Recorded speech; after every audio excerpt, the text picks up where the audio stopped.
Hello, everybody, and thank you for joining. We're just going to give everybody a second to get in here, and then we'll go ahead and get started.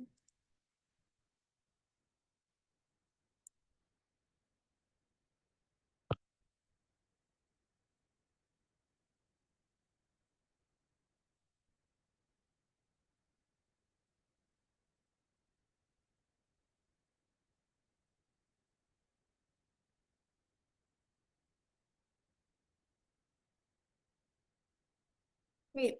Good morning, everybody, and thank you for joining the WA Cares Fund team and our guest panel for today's webinar on aging and nutrition.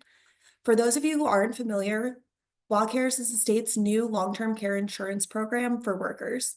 Our WA Cares Conversations webinar series is designed to give you a high-level overview of a topic related to long-term care. I'm your host, Sam Klewicki, and I'm the Communications and Marketing Manager for WA Cares. I'd like to go around our panel and have each person introduce themselves briefly, starting with Dr. Blanks. Hello, I am Dr. Blanks. I am the Director of Nutrition Services at Western State Hospital, and I am glad to be here with this group today to be able to present this topic. So thank you. Emily? Hi, my name is Emily Carlson. I'm a registered dietitian and the clinical nutrition manager at Western State Hospital. Asia? Hi, Asia Bridge. I'm the Division Director for Nutrition Services at Rural Resources Community Action. And Matt. Good morning, everyone. Matt Santelli, Lead Education and Outreach Specialist here at the Pierce County Aging and Disabilities Resources Office. Thanks for being here. We're going to start with some remarks from Sebastian.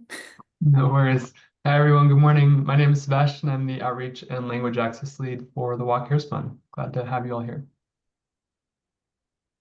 Great. We're going to start with some remarks from our panel, and then we'll share an overview about WA Cares, and we'll have an opportunity for audience Q&A. You're welcome to go ahead and answer and enter any questions that you may have in using the Q&A button at the bottom of your screen as they come up for our panel to answer later in the webinar. Slides and a recording of this webinar will be posted on our website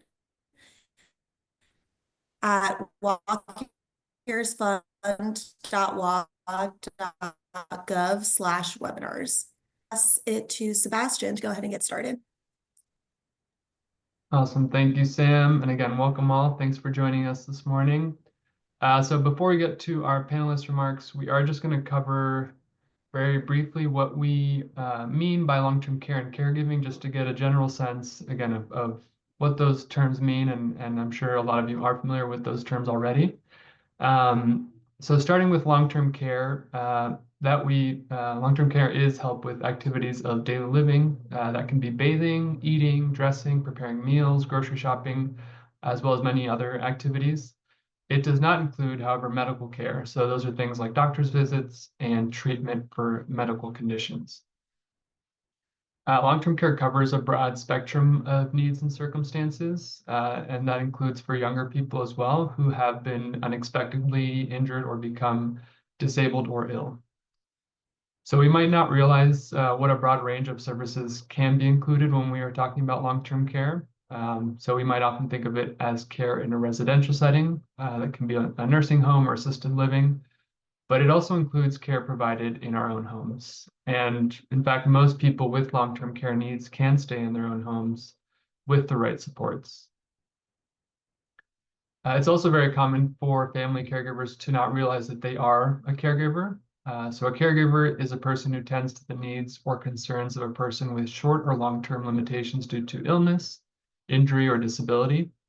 So for example, you might go to your mom's house for a couple times a week to cook meals, drive her to appointments, and make sure she's taking her medications, which are all common care activities. And the majority of this type of care is provided on an informal basis, meaning that it is unpaid care from a family member, a friend, or a neighbor. So again, this is just a very broad, general, right understanding of long-term care and caregiving. Now we're going to go and pass it over to our panelists to learn more about their programs, as well as the critical role that food and nutrition play. So.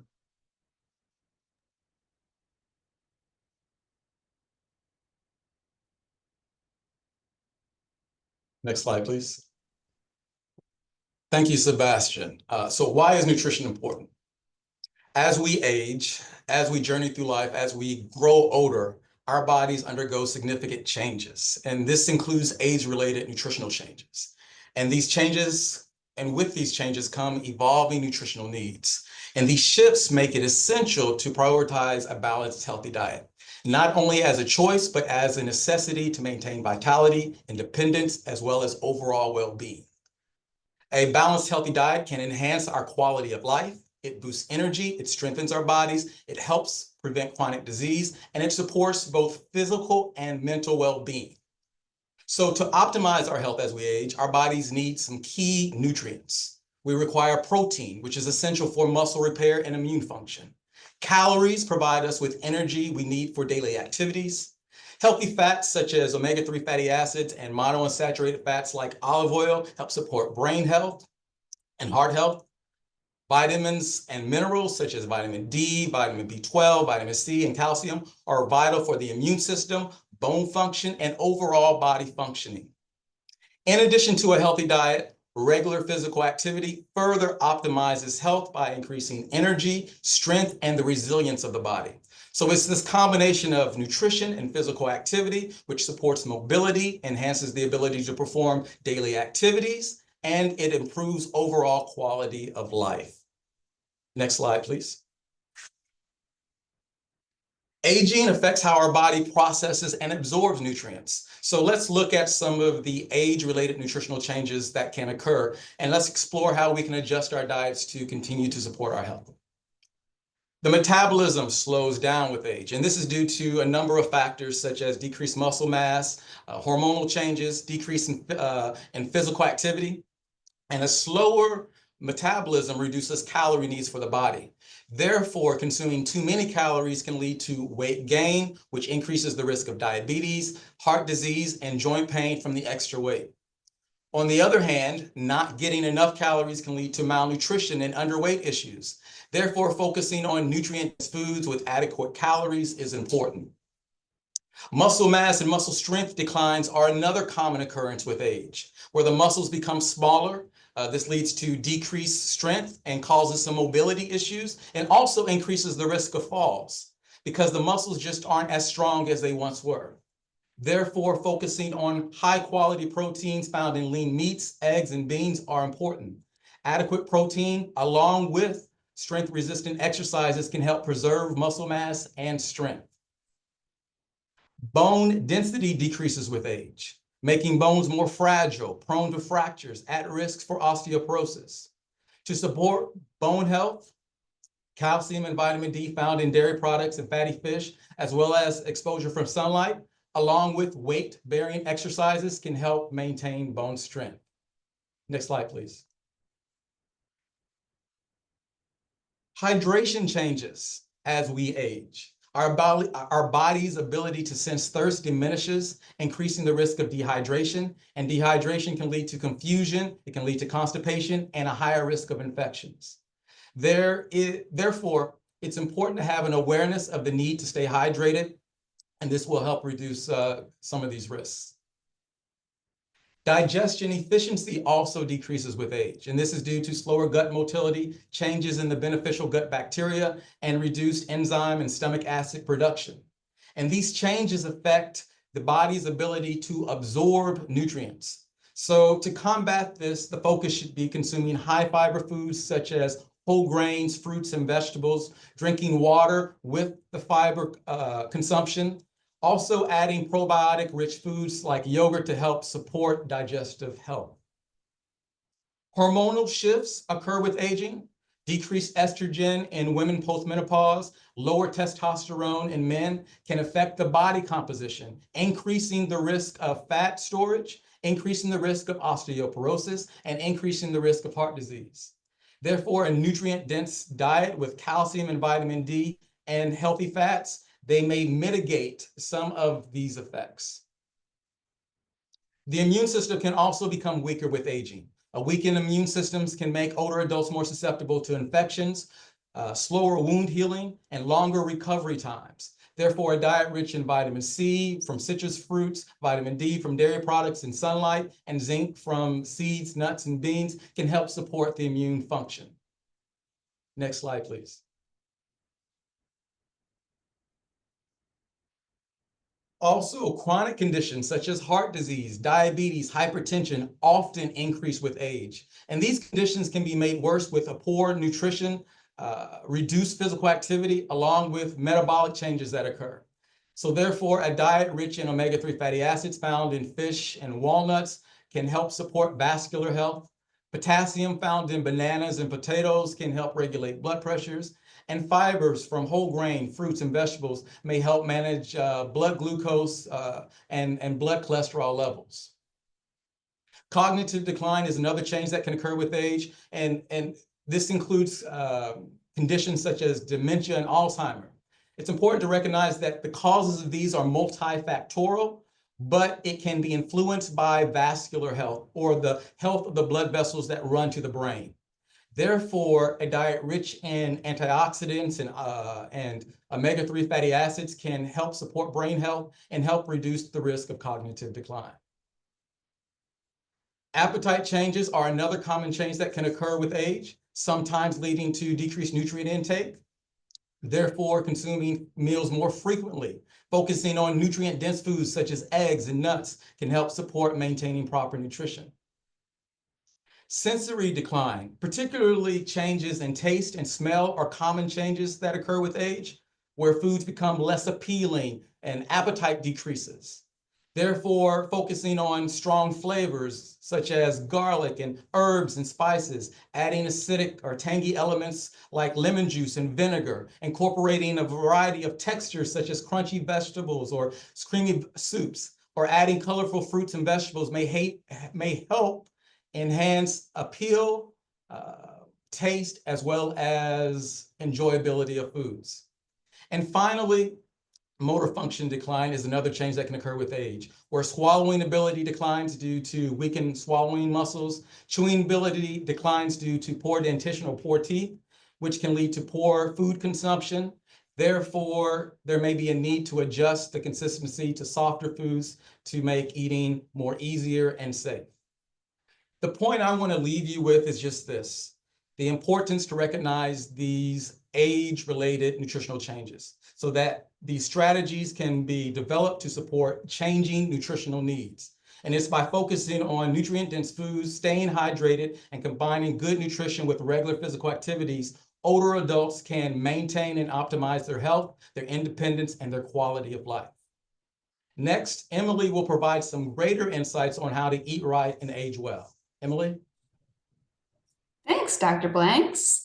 Yeah, so we just learned a lot about how our body changes as we get older, but I'm going to try to focus in on 3 tips you can really focus on what we're eating so that you're eating right, so that you age well. So like Dr. Blanks said, we're going to focus on eating nutrient-dense foods, eating the rainbow, and staying hydrated. And I'm going to go into what all of those mean. Next slide, please.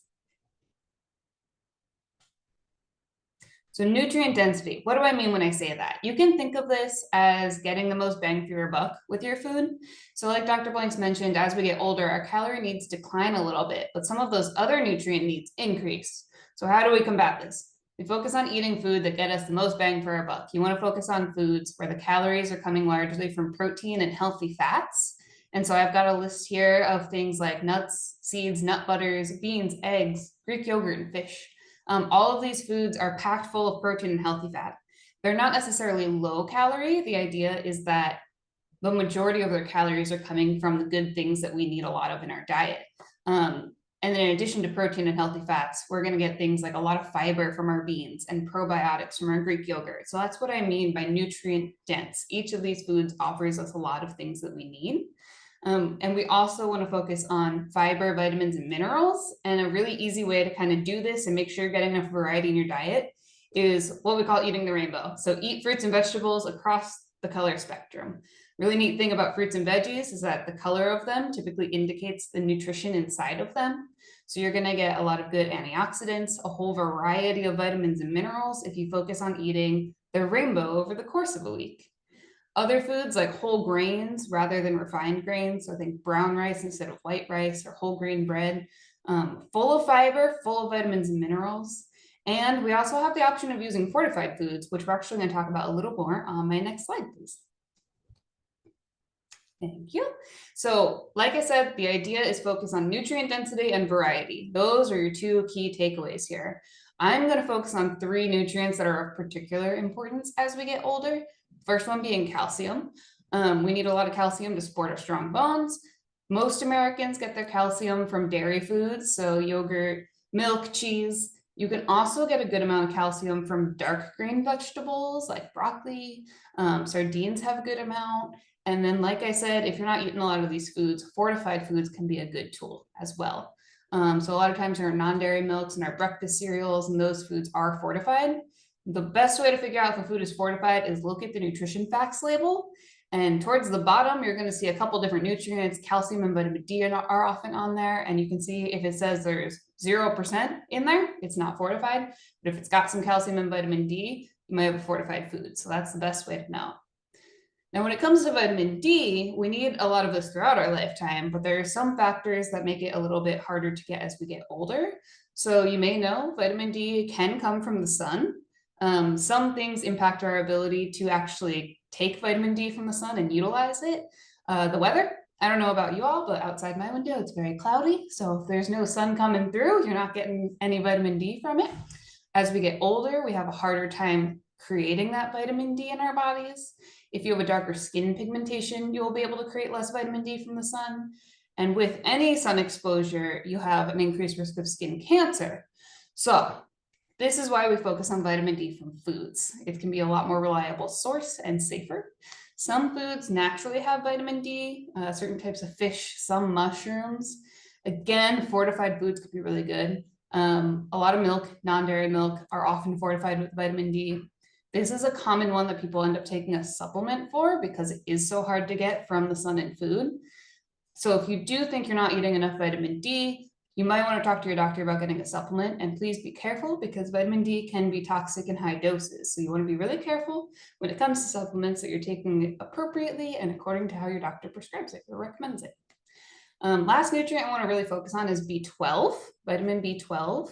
Our needs for B12 can go up as we get older. This primarily comes from animal products. So think meat, dairy, eggs. Certain types of fish have vitamin B12 in them naturally, but it isn't really abundant in any other types of food. So you can get it from fortified foods again. And if you're not eating all of these foods, you might want to talk to your doctor about getting a supplement because it can be really hard to get if you don't eat animal products. Next slide, please.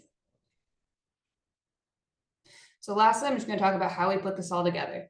So remember, we're focusing on nutrient-dense foods and eating the rainbow. You might have seen this before. This is the USDA's My Plate. This is just a simple guide, a visual cue of how your plate should look when you put it together. So you want to think of half of your plate being fruits and vegetables and focus on them being across the color spectrum throughout your week. The other half of your plate is going to be made up of grains and proteins, and try to remember to focus on whole grains and really nutrient-dense proteins. And then of course, here it says dairy on the side, but we just really want to make sure you're getting a calcium option. So that could be fortified non-dairy milk, that could be dark leafy greens, it could be broccoli. We want to make sure you're getting a calcium option in your meals. And some tips to help put this all together: you can eat small frequent meals, especially if you're not feeling too hungry throughout the day or get full fast. Eat some small frequent meals and you can still follow the same plate method, even if it's a snack. And please, please, please stay hydrated. It's so important. Minimum 6 cups of water throughout the day. If you're thirsty, a lot of times our thirst cues kind of decrease over our lifetime, but that does not mean that your fluid needs decrease. So remember to drink water. If you are drinking a lot of just black coffee or black tea, that can inhibit your body's ability to absorb some nutrients. So while those are good in small doses, please focus on drinking water and staying hydrated throughout the day. And those are my tips.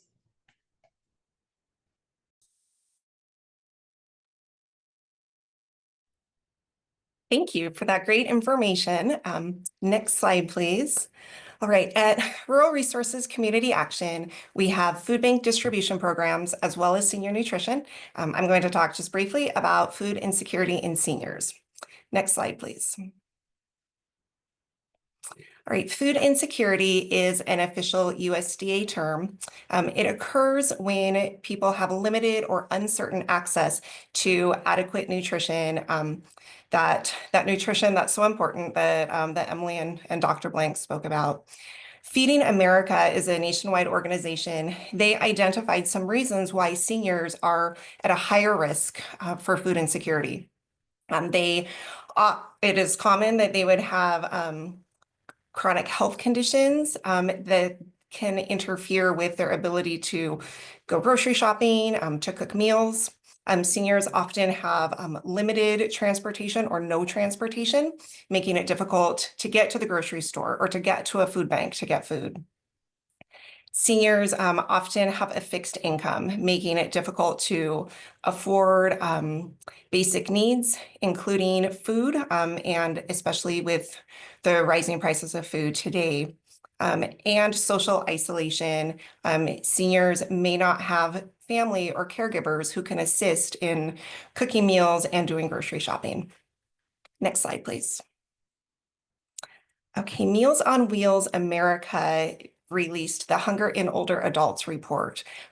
That provided some information that food insecure seniors are 50% more likely to have diabetes, 3 times more likely to suffer from depression. So not having reliable access to nutrition can make seniors 60% more likely to have congestive heart failure or a heart attack, and 30% more likely to have at least one ADL impairment, so interferences with those activities of daily living. Next slide, please. Okay, and just a few more data points from the WaFood 5 survey. So the Washington State Food Insecurity Survey it's a collaboration with Washington State University, the University of Washington, and the WSDA. Since 2020, each year, they have conducted a survey to look at food insecurity trends across the state. A lot of information came out from the survey that was last completed last fall. And I just grabbed a few things that stood out to me. More than half of respondents very concerned about future price increases. Groceries are hard to afford, and fresh produce and animal proteins, which, as we just heard, are important for health. Those are identified as the hardest to afford. To cope with the price increases, food insecure households restricted food quantity and quality, and more than half of food insecure respondents were depressed or anxious. Almost all reported high stress. So there is concern that that there is a rising hunger crisis across the state, and hopefully within this presentation, we can provide a lot of resources to help. Next slide, please.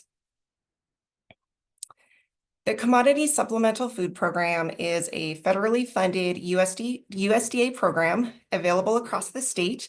It is specifically for seniors with a self-declared income of less than 150% of the federal poverty limit. This program provides a monthly box of supplemental nutrition. So all of those MyPlate foods that Emily spoke about, they receive fruits, vegetables, proteins, grains, and dairy items, milk and cheese. And it includes low sodium and low sugar items, as well as nutrition education. And this program, the boxes look similar all across the state. It's about 30 pounds of food. This program has been in Washington for almost 25 years. And by contrast, the next slide, I wanted to just talk briefly about food as medicine programs. So these are new, very exciting programs that are popping up across the state and across the whole country. And the idea is that when people have access to adequate nutrition, they will have better health outcomes. We Feed Washington was launched by the WSDA in 2021. And it was in response to COVID. It provided emergency food from Washington farmers and Washington food producers for people experiencing hunger. And how the We Feed Washington programs were rolled out across the state, it was all very different and unique for different communities. What we did in our region in Northeast Washington, we supply all seniors that are enrolled in services. So whether they get a commodity box or home delivered meals, or they attend a congregate dining site, they receive a free monthly box of fresh local produce to help increase their access to nutrition. Produce RX is similar, and there are many pilot programs being started with that name, Produce RX. I heard about a fish food bank in Ellensburg that is providing Produce RX to participants that qualify for SNAP benefits or Medicaid, and then also have certain health conditions like diabetes, hypertension, obesity, and the participants receive fresh produce every other week. Delivery is available. They receive recipes and nutrition education, as well as access to cooking classes. And medically tailored meals is also an exciting new pilot programs starting out from many different food banks, and senior nutrition programs are looking at providing tailored nutrition for those clients that have special dietary needs. And what these programs are seeing is that when adults have one or more chronic conditions like diabetes, COPD, heart disease, and if they are able to get the tailored nutrition that they need, they are reporting better quality of life, and they're better able to manage their disease, and also reporting less stress and depression. So it's exciting what's happening with the Food is Medicine programs. And I know the next presenter also has many resources and ways to access those resources. Thanks. Great, thank you, Emily. Matt Santelli here. Next slide, please. And we'll talk a little bit more about public education and resources around senior nutrition. That's my contact information there. These slides will be available to you later if you want to access that, or look up our homepage at the Pierce County Aging and Disability Resources, or contact me directly. Next slide, please. So when we're talking about senior nutrition, some of the public education we do about that is just emphasizing how great the need is. Poverty among Washington seniors has been increasing sharply since 2020. And in fact, the poverty rate among Washington seniors now is at its highest level in the past decade. Nearly 1 in 10 seniors in Washington alone are living in poverty. Nationwide, the United States Department of Agriculture's food insecurity data for 2023 showing 9.3% of households with a person over age 65 being food insecure. And even though there are programs that we'll talk about that seniors can access to alleviate this food insecurity, the fact of the matter is that seniors are the most likely to qualify for only the minimum senior nutrition assistance program benefit, which is typically $23 a month.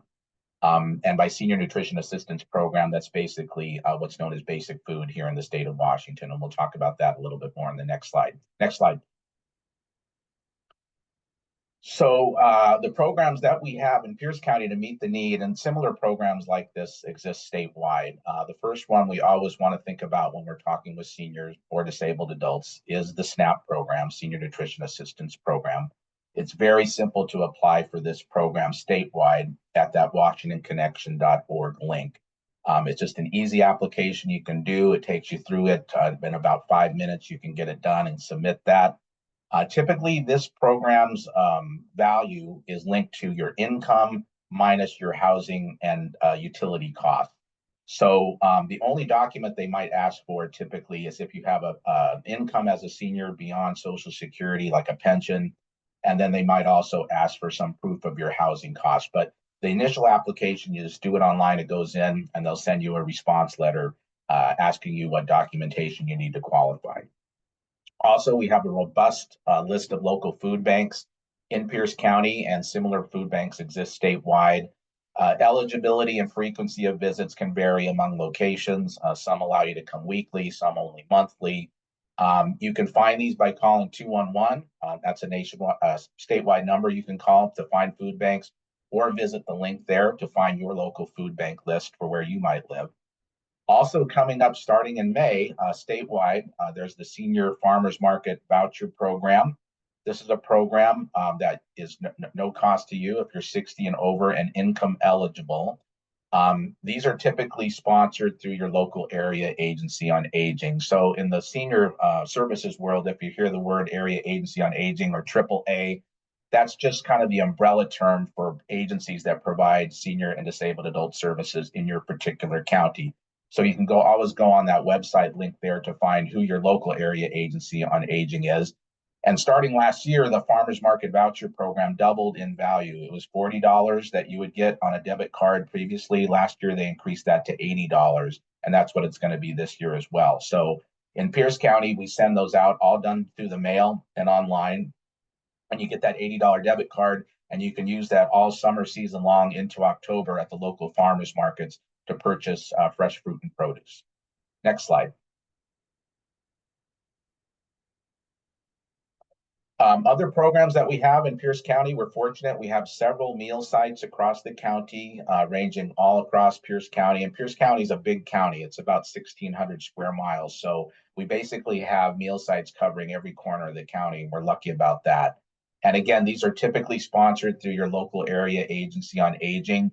There's no cost to have these meals. If you're 60 and over, if you're younger, you can provide a donation. And those are findable at that area agency on aging link that I have listed on the screen there. We also have a pretty good, strong list of ethnic group meal sites. We're fortunate that we have a big ethnic group provider, Korean Women's Association, and they provide a variety of Asian-specific foods, Cambodian, Vietnamese, Korean, and they provide one for Ukrainian and Russian too, I believe. And we also have some Latinx meal sites around the county as well. Again, you can find those at that link. And then for those folks who are homebound and can't get out to a meal site, we also have free eligibility for 60 and over for home delivered meals. In Pierce County, those are provided by Catholic Community Services. And the requirement there, the person has to be 60 and over, not driving, and have no paid caregiver in the home that can take them places. So typically people that are on those programs are isolated seniors who live alone in most cases. And again, you can find those home delivered meal providers if you look at that link on the website there. This is a really great program that a lot of people don't know about. They think of Meals on Wheels, and that's basically what this program is. But a lot of people don't realize it is free. And in Pierce County, we deliver 14 frozen meals every 2 weeks on a specific day that the person can keep and have at least one meal daily, even if they're not getting out to the grocery store for those other meals. Next slide. So when we think about education, we think about presentations like today, where we're talking to interested members of the public, where we're talking to advocacy organizations, where we might be talking to folks who want to support these programs through their own advocacy efforts. And so we always want to talk about the value of these programs for health and wellness. So these meal programs, all of them that I talked about, promote health for seniors and people with disabilities. Healthy, regular meals, as was spoken about earlier in the presentation today, prevent hospitalizations, delay residential care, and protect against frailty and damaging falls. More and more, we're finding that healthy eating is medicinal, as someone else on the panel talked about, and keeps you healthier and more body intact as you get older. Plus, the meal sites that we talked about, and even the food banks too, they really do combat loneliness, which is an epidemic among our seniors, and really only got worse during COVID when many seniors were told to stay at home and were staying at home and didn't have much contact even with close relatives. That loneliness, that isolation has far-reaching impacts, health consequences as bad as smoking 15 cigarettes a day. Too many clients say their hot meal is the only time they socialize during the week. And that's basically true for a lot of our seniors who come to those lunchtime meal sites. The rest of the day, they're basically at home, not contacting or being in interaction with anybody. Next slide, please. The meal programs also help seniors prevent food insecurity, as has been talked about, and manage related illnesses. Food insecure seniors are 65% more likely to be diabetic, more likely to suffer from conditions such as congestive heart failure, high blood pressure, asthma, and obesity. And the meal programs are basically like a center, typically. It's either a community center in Pierce County or a senior center. And people go there, they'll have a meal, they'll stay for a bingo game. They might hear a presentation for me or somebody from in our office about a topic of interest for seniors. And having volunteers delivering the meals, as well as other services like haircuts or foot care, is a part of what we do in the communities and senior centers here in Pierce County. It really does improve their independence and dignity. If a senior's in trouble, a meal provider can connect them to essential social services to avert a crisis. So we regularly visit our senior centers. We regularly hear from our home delivered meals provider that a client might be in trouble, not looking good at home, might be saying that there's issues going on that need to be addressed. And those can get referred to us at our area Aging and Disability Resources Office to resolve those issues for them. Next slide. Our ethnic meal sites provide fellowship, community spirit, and education and programs and services to an underserved population. Again, whether that's an Asian population, Latinx, Eastern European, whatever the case might be. And all of these meal sites, food banks, the senior meal sites, the home delivered meals, are primarily staffed by volunteers. You know, there's some paid staff that manage these different programs, but there's a lot of volunteers that work in these different sites as well. And that's typically seniors who are out of the workforce and want to volunteer their time, give back to their community. And they're participating as food bank workers, senior center staff, delivery drivers. The Senior Farmers Market Voucher Program is really key to promoting healthier food choices. It's limited to fresh fruit and produce, no processed foods typically, no cooked foods at the farmers markets. So people can be in an outdoor setting, out there getting fresh air. They're supporting local food producers. And it helps us to teach seniors those concepts about farm to table and local sourcing for their meal preparation. Eating in a fresher manner rather than a packaged or frozen manner, always a healthier outcome if they're doing that more frequently in their diet. Next slide. So with what I just spoke about, learning more about all of the programs I highlighted, 6 of them I think there were, in 2025, we've now partnered with Pierce County TV, and we worked on this all during 2024. We've got a 30-minute video available that anybody can watch about all the programs that we have available to seniors in Pierce County, the ones I highlighted. And we're out in the field interviewing people about those programs. And then there's a Q&A at the end of the video for myself and my colleague, Lindsay Hotchkiss, talking about the programs available. Anybody can tune in for this. Anybody can broadcast this if they choose to. It's on Pierce County TV, Aging Wisely channel. You can click on watch on that anytime and use that in your own location to promote senior nutrition programs. Next slide, please. And when we're talking to our seniors directly, when we're saying the importance of senior nutrition and what it's all about, we don't just talk to them about you need to eat healthier. We try to link it to a concern they have. So the public presentations that I've been involved in are targeting healthy eating habits in the context of diabetes prevention, memory wellness, cancer prevention, cardiac care, all those aspects of important health issues that many seniors are concerned about. So the memory wellness presentation, for example, talks a lot about practical steps people can take, like a little bit of exercise, getting enough sleep, healthy eating that helps preserve brain health. We also are teaching seniors in those presentations to read and understand nutrition labels on food packaging, to maximize their view of food as medicine, to read the different nutritional aspects of the food they're eating. I did a presentation about diabetes care, And many seniors were surprised of the importance of carbohydrates and how that raises blood glucose levels. People think of diabetes as linked specifically to sugars, but really you got to look at those labels and think carbohydrates, total carbohydrates net versus dietary fiber. And it really is an education to teach them that so they can understand that better. We also, when we're doing our public presentations, encourage seniors to stack these programs. One thing that seniors always ask is, can I get the farmer's market voucher if I'm also getting the basic food benefit? Can I get those and still go to a meal site? Or can I still get home delivered meals, whatever the case might be? So when we're working with those seniors, we always give them this whole array of options that they have. So they're thinking in their minds, how many programs can benefit my health and wellness by improving my senior nutrition? And then reminding seniors that healthy eating, along with physical activity, medication management, contributes to successful aging in place. Our goal on all of our programs countywide that we provide are all about how do we keep seniors healthy, safe, and financially stable at home as long as possible. And senior nutrition is a huge key to that success. Next slide. So here's a lot of local and statewide resources about what I just talked about, in addition to the links you saw in the presentation.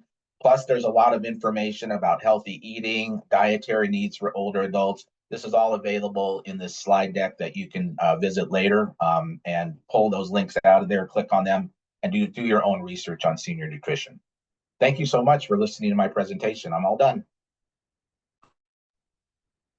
Thank you, Matt. And thank you to all the panelists. I think this has been such a good resource and information so far. So thanks again for sharing. We're going to go ahead and jump to how the WA Cares Fund works, how it sort of fits into this conversation that we're having so far, and just provide an overview of the WA Cares Fund. Again, this presentation is recorded and will be posted on our website under the webinars page there. So WA Cares is a universal long-term care program in the state of Washington. It's an earned benefit, which means that you contribute for a certain number of years to qualify for benefits. And it's entirely self-funded from worker contributions. And those contributions go into a dedicated trust fund that is used only for this program. So just to dive into what those contributions look like. So workers contribute 0.58% or 58 cents of every $100 of every paycheck to WA Cares. So we can see here what that looks like for a typical worker that makes just over $50,000. They would contribute $291 each year, or what comes out to $24 a month. And you only contribute while you're working. So if you retire or become unemployed, those contributions stop. So let's take a look here at what contributions look like over the course of someone's career. Again, just three examples. I'm just going to focus in on that middle column there. Again, we just mentioned the annual salary of someone who is making about $50,000 a year. Each year they'll have contributed $290, but over the course of 30 years, that comes out to $8,700 of contributions. When we look at the full benefit amount that a beneficiary could receive, which is $36,500, which is also adjusted for inflation, right? We see how contributions are relate to the full benefit amount that one could receive. All right, and so how do we qualify, or how does someone qualify for benefits? So there's three main pathways that I'm going to sort of highlight here and spend some time on. So everyone who is contributing to WA Cares more than 500 hours per year is earning benefits, and that includes part-time and temporary workers. So essentially by contributing a certain number of years, which again, we'll get into those three pathways, you earn access to the full benefit amount, which is $36,500. And so starting with the first pathway on the left there, the lifetime access, this is a pathway that we do expect that the majority of Washington workers will use to qualify for benefits. So for this pathway, workers must contribute for 10 years without a break of five or more consecutive years. And this pathway earns the beneficiary access to the full benefit amount, which is again that $36,500 adjusted for inflation.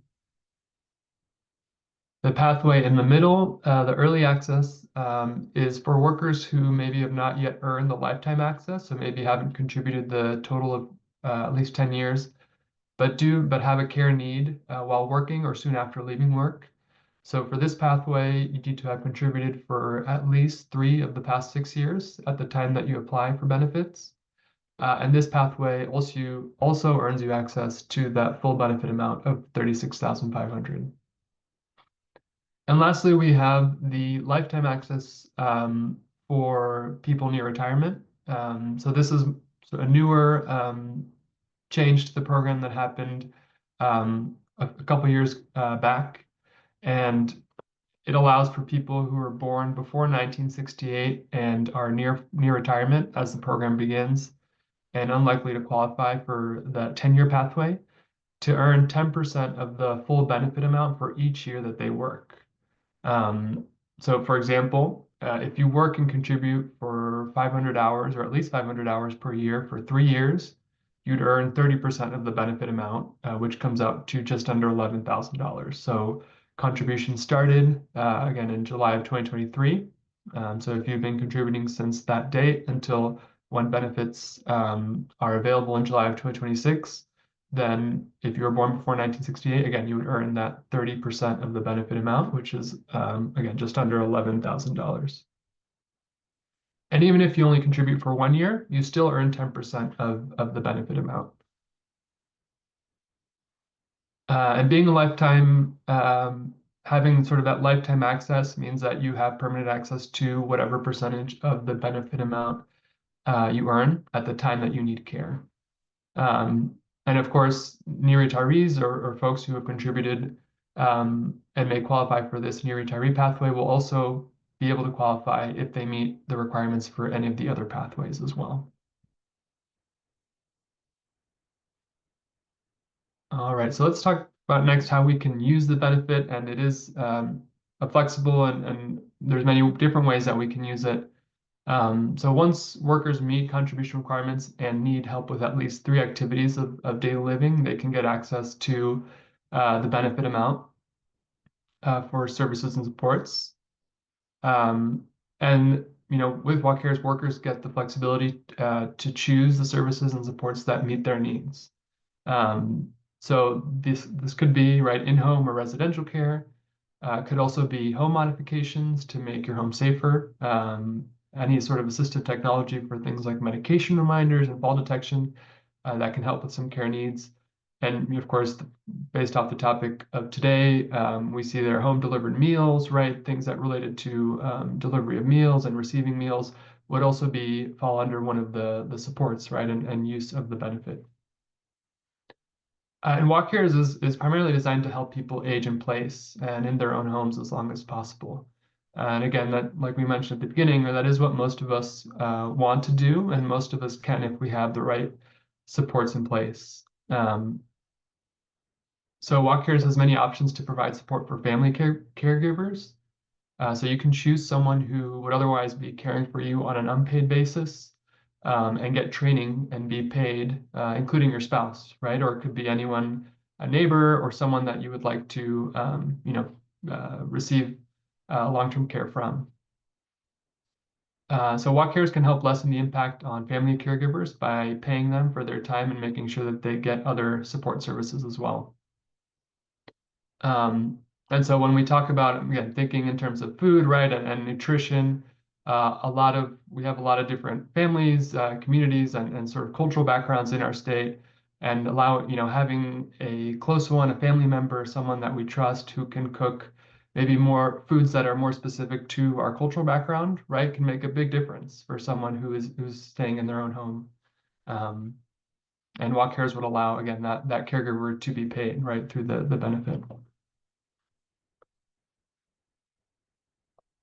All right, so what are some ways that we, again, can use the benefit? These are just 3 scenarios of how far the benefit will go, and I will be quick because I'm just looking at the time and want to make sure we leave time for the Q&A. I'll just focus in on this first one here, the family caregiver scenario. So it costs for 10 hours a week of caregiving for 2 years, comes out to $31,300. Plus some funds for care supplies, which can be 2 years of incontinence supplies. All that comes out to $33,500, right, which is just under the full benefit amount there. All right, and I'm going to skip over to just one more slide here, but an important one that has to do with some great news from the last legislative session of 2024. That passed a new law allowing people to take their Walk Cares benefit with them if they move out of the state.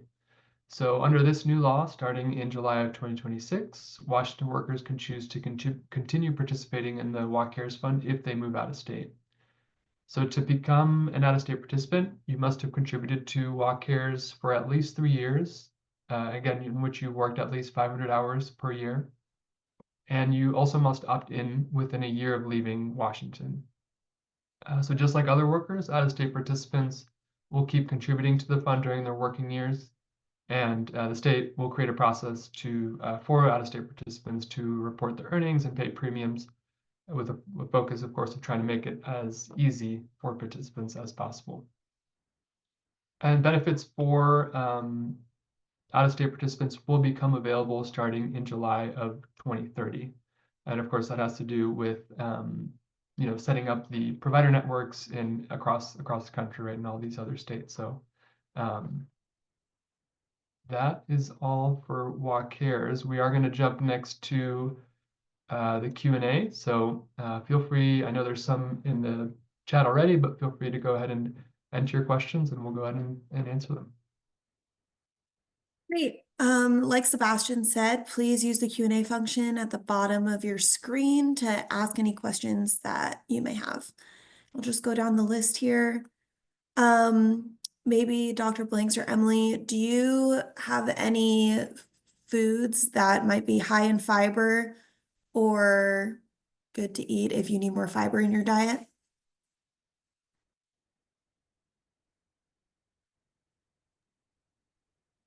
Yeah, I can start that. And if anyone else wants to jump in, feel free. Some fruits and veggies are going to have more fiber than others. So if you think of things like romaine lettuce, doesn't really have a lot of nutrition to it. It's mostly water. But if you think of something like an avocado, that's going to be a lot higher. And also check out you can find some cereals, like brand cereals, that are going to have a lot of fiber in it as well. Do you have other recommendations, Dr. Blanks?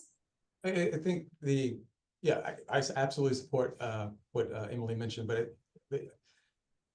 the focus, all plants and vegetables have a lot of fiber. So your fruits, your beans, your seeds, your nuts, your whole grains will often have the fiber that you're looking for. And reading the food label will help provide that additional information with the amount of fiber that particular food item provides. Great. Maybe this is for both of you as well. Is there a concern with drinking too much milk and dairy when it comes to iron absorption? So, calcium can potentially block some iron absorption. However, it's important to understand that calcium is still important and iron is still important for the bodies. And so it would not necessarily be the best approach for an individual to say that I'm not going to consume any type of dairy products because one blocks the other. I think there's a benefit in finding strategies and finding foods that allow you to consume both the iron and the calcium that an individual needs. Yeah, you may want to just stagger them throughout the day as best as you can. Great, thank you. This one might be for Asia or Matt. Is there any programs that you know of if you're under the age of 60 for free meals?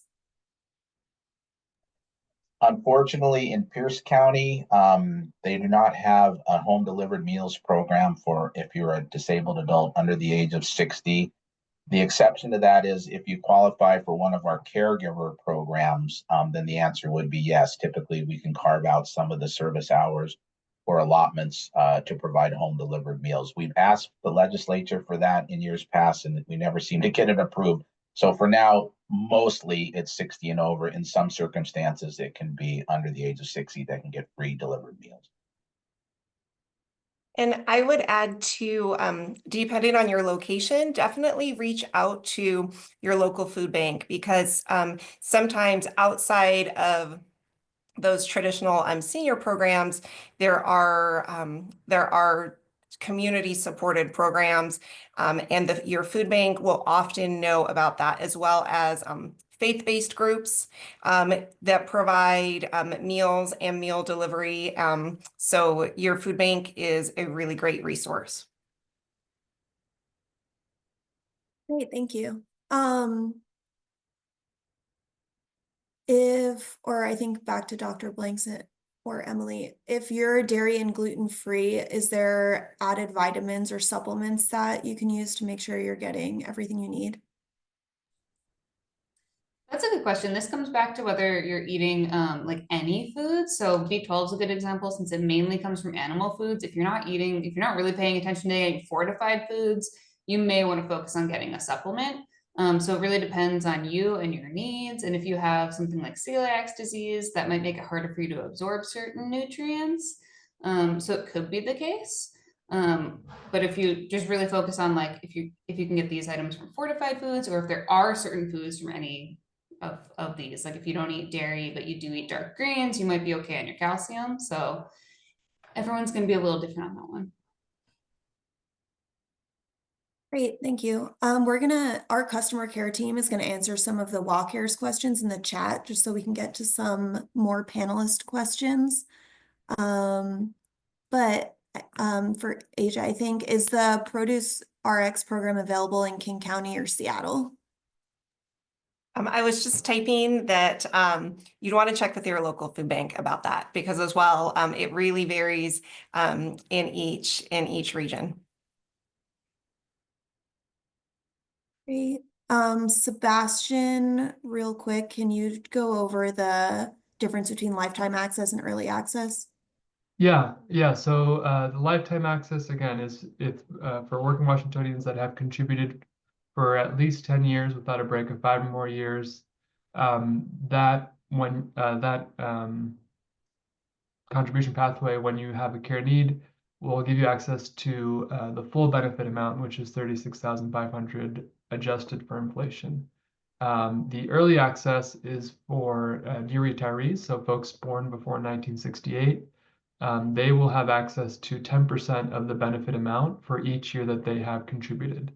So the example we talked about is if someone started contributions in 2023 and had a care need in 2026, they could access 30% of the full benefit amount, which was just under $11,000.